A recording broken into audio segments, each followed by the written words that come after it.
আসসালামু আলাইকুম।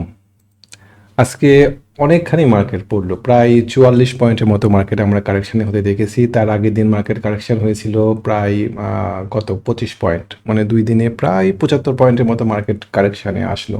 তো খুব স্বাভাবিক ছিল এই কারেকশানটা হওয়ার জায়গাতেই মার্কেট ছিল। ৬,০০০ এই লেভেলটা মার্কেটের একটা রেজিস্ট্যান্স লেভেল ছিল। আমরা যদি একটু দেখি তাহলে আমরা এটা দেখব। গতকালকে আমি এটা গ্রুপের ভিডিওতে আলোচনা করছিলাম যে এটা একটা রেজিস্ট্যান্স এরিয়া। আমরা প্রায় গত সপ্তাহের শুরু থেকেই এই এরিয়াটা নিয়ে একটু আলোচনা করছিলাম যে মার্কেট হয়তো এই জায়গাতে একটু স্লো হবে। ৫,৯৬৬, ৫,৬০০, সরি ৬,০০০ প্লাস মাইনাস ৬,০০০ আর কি। ৪ ডিজিটের একটা সংখ্যাকে পিন পয়েন্ট অ্যাকুরেসি দেওয়া কঠিন। ৬,০০০ প্লাস মাইনাস ৫০ এরকম জায়গাতে মার্কেটের রেজিস্ট্যান্স ছিল। বহুবিধ কারণে এই রেজিস্ট্যান্সটা ছিল। আমরা যদি ABCD প্যাটার্ন দেখতে যাই, AB ভার্সেস সিডি, এটাও কাছাকাছি এরকম জায়গাতে ৫,৬৩০ এরকম জায়গাতে আসে। আমরা যদি ফিবোনাকির এক্সটেনশন দিয়ে মাপতে যাই তাও আমরা কাছাকাছি এরকম জায়গাতে একটা রেজিস্ট্যান্স পাবো। ফিবোনাকির X618 প্রায় ৬,০২৫ এরকম জায়গাতে আমরা রেজিস্ট্যান্স পাবো। তো এটা একটা রেজিস্ট্যান্স এরিয়া ছিল। সুতরাং এই জায়গাতে মার্কেট খুব স্বাভাবিক আচরণ করছে, এটা অস্বাভাবিক না। এবং মার্কেটের যে মুভমেন্ট, সেই মুভমেন্টে পজিটিভ যে মুভমেন্ট বা আপসাইড যে মুভমেন্ট, সেই মুভমেন্টে এ ধরনের কারেকশান স্বাভাবিক প্রক্রিয়া। সুতরাং এ ধরনের কারেকশানে আমরা প্যানিক হব না। ফার্স্ট কথা হচ্ছে আমরা আতঙ্কিত হব না।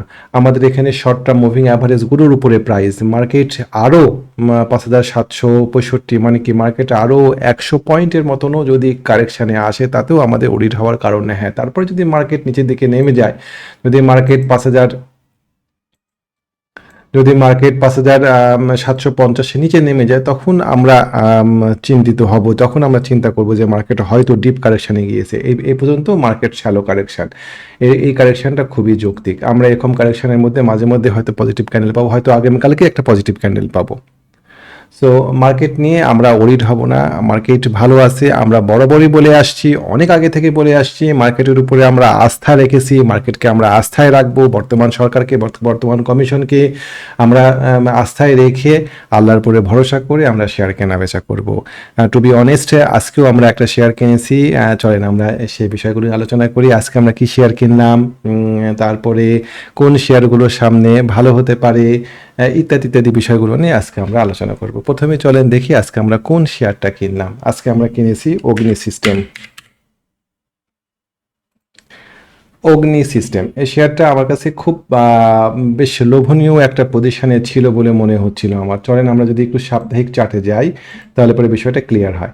সাপ্তাহিক চার্টে আমি একটুখানি এটাকে সাপ্তাহিক চার্টে আমাদের খুব ইম্পর্টেন্ট একটা এরিয়া ছিল ২৯ টাকা, এই লেভেলটা। এখানে অনেকবার বাধাগ্রস্ত হয়েছিল অগ্নি সিস্টেম। আমি এটাকে সরাই দিয়ে নিয়ে আসি। হ্যাঁ, এখানে অনেকবার, এখানে একবার, এখানে একবার, এইখানে একবার, এইখানে একবার। এটা একটা শক্ত সাপ্লাই এবং ডিমান্ড এরিয়া ছিল। এ ধরনের সাপ্লাই এবং ডিমান্ড এরিয়াগুলো নেওয়ার পরে মার্কেটে আর সাধারণত পিছনের দিকে তাকায় না। আমরা এবার চলেন ডেলি চার্টে যাই। ডেলি চার্টে যাওয়ার আগে আমরা আর একটা জায়গায় দেখে নিই। এটা হচ্ছে আর একটা ইম্পর্টেন্ট লেভেল, ৩১ টাকা। এটা হচ্ছে ৩১ টাকা ৮০ পয়সা, ৩২ টাকা। অগ্নি সিস্টেমের আর একটা ইম্পর্টেন্ট জায়গা ছিল এইটা। কেমন, এটা একটা জায়গা ছিল। এখানে একবার বাধাগ্রস্ত হয়েছিল, এখানে একবার বাধাগ্রস্ত হয়েছিল। সুতরাং ৩১ টাকা ৮০ পয়সা, ৩২ টাকা, এই লেভেলটা আমরা মনে রাখবো। এবার আমরা ডেলি চার্টে যাই। ডেলি চার্টে আমাদের এই জায়গাটা পার করতে অনেক কষ্ট করতে হয়েছিল অগ্নি সিস্টেমকে। এখানে একবার এখানে প্রথম একবার, তারপরে এবার এখানে একটা এনগালফ ক্যান্ডেল দিয়ে এটা পড়ে যাওয়ার কথা ছিল। ঠিক আছে, এখানে বাধাগ্রস্ত হয়েছে। ৩২ লেভেলটাতে একটা শক্ত রেজিস্ট্যান্স আছে, রেজিস্ট্যান্সে বাড়ি খেয়ে শেয়ারটা পড়ে যাওয়ার কথা ছিল, পড়েনি।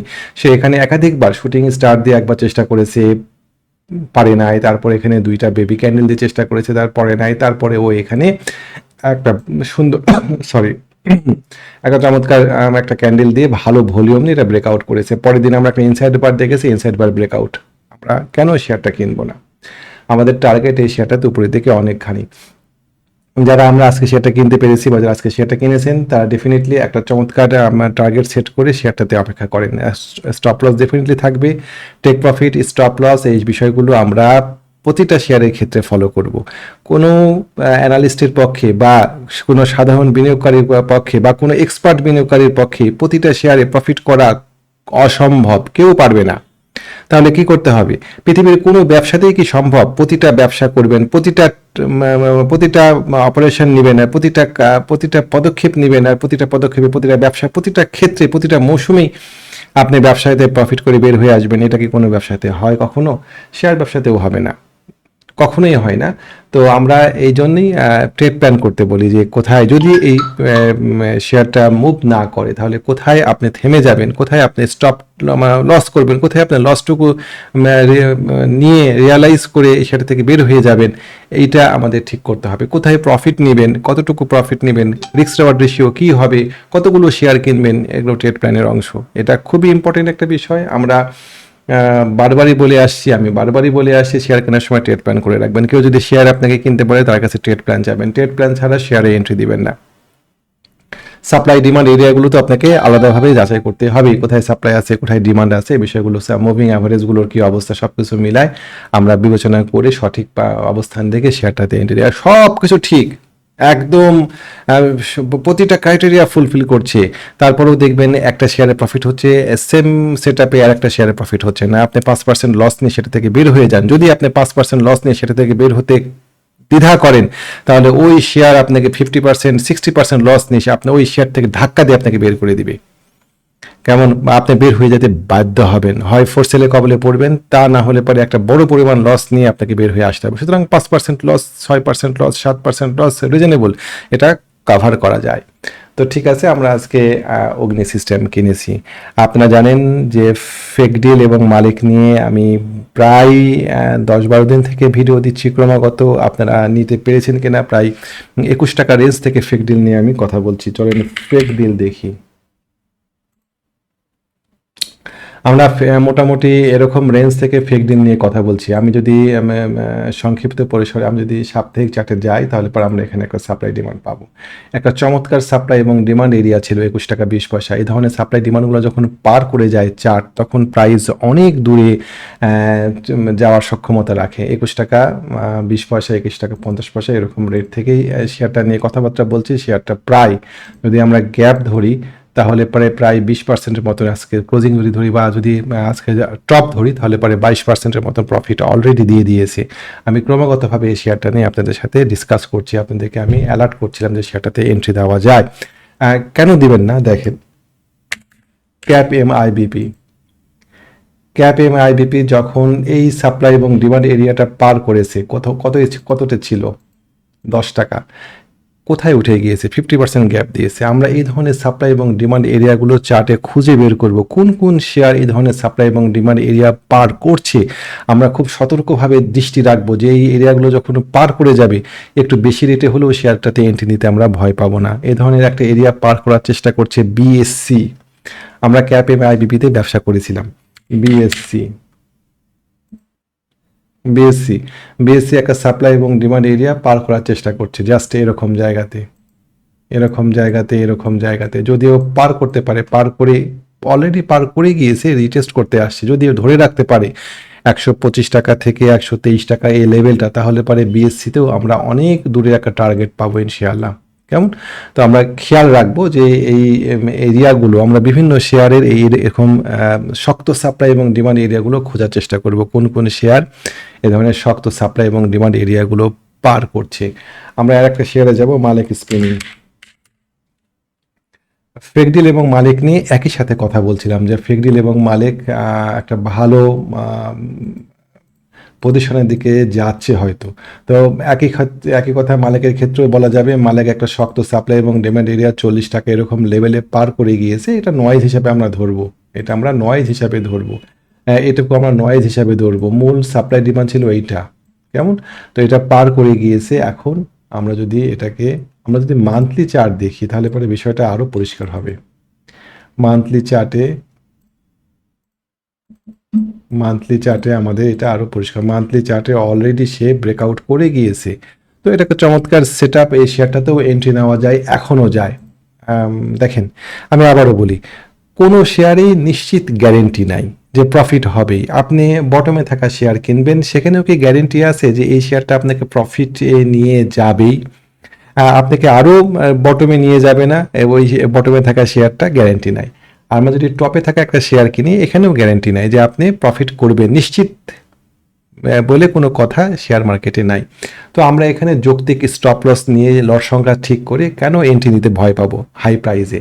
এখন মালিক স্পিনিংয়ের ক্ষেত্রে মালিকের এখন লো পয়েন্ট কোনটা? 39 টাকা, তাই না? নাকি আমরা মালিকের লো পয়েন্ট ধরবো এইখানে 34 টাকা? না, মালিকের এখন লো প্রাইস 39 টাকা 80 পয়সা, 40 টাকা, এখন চলে 44 টাকা। ঠিক কোন জায়গাতে আপনি মালিকে এন্ট্রি নেবেন সেটা খুঁজে বের করবেন।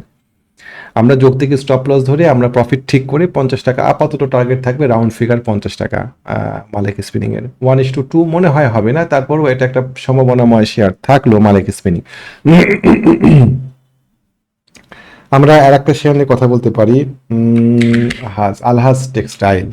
এটা 22 তারিখে সম্ভবত অনেকগুলো নিউজ আসছে, অনেকগুলো ঘটনা ঘটবে একসাথে। আলহাজ টেক্সটাইলের ক্ষেত্রেও আমরা একটু সতর্ক থাকবো যে শেয়ারটাতে আমরা এন্ট্রি দিব কিনা। জাস্ট 115 টাকা ক্রস করলে পরে, এত ভলিউম নিয়ে ওটা পার করতে পারিনি, আমরা একটু সতর্ক থাকবো 115 টাকা পার করলে এন্ট্রি দিব কিনা। ছোট্ট একটা স্টপ লস হয় মালিক স্পিনিং এর ক্ষেত্রে, জাস্ট 106 টাকা এরকম স্টপ লস ধরে আমরা শেয়ারটাতে এন্ট্রি দিব কিনা বিবেচনা করতে পারি মালিক স্পিনিং এর ক্ষেত্রে। আমরা এরপরে যাব হচ্ছে ইস্টার্ন লুব্রিকেন্ট। এই শেয়ারটা এখানে বেশ কিছু দিন ধরে, ইস্টার্ন লুব্রিকেন্টের আগে আমাকে শাসা ডিনিমটা শেষ করে আসা লাগতো, টেক্সটাইল সেক্টরে যাচ্ছি আমি ওখানে। তো ইস্টার্ন লুব্রিকেন্ট অনেকগুলো এখানে ডজি লাইক বেবি ক্যান্ডেল তৈরি করেছে আমাদের কাছে। খুবই লো পেট একটা শেয়ার, খুবই কম শেয়ার, মনে হয় 10 লাখের নিচে শেয়ার আছে।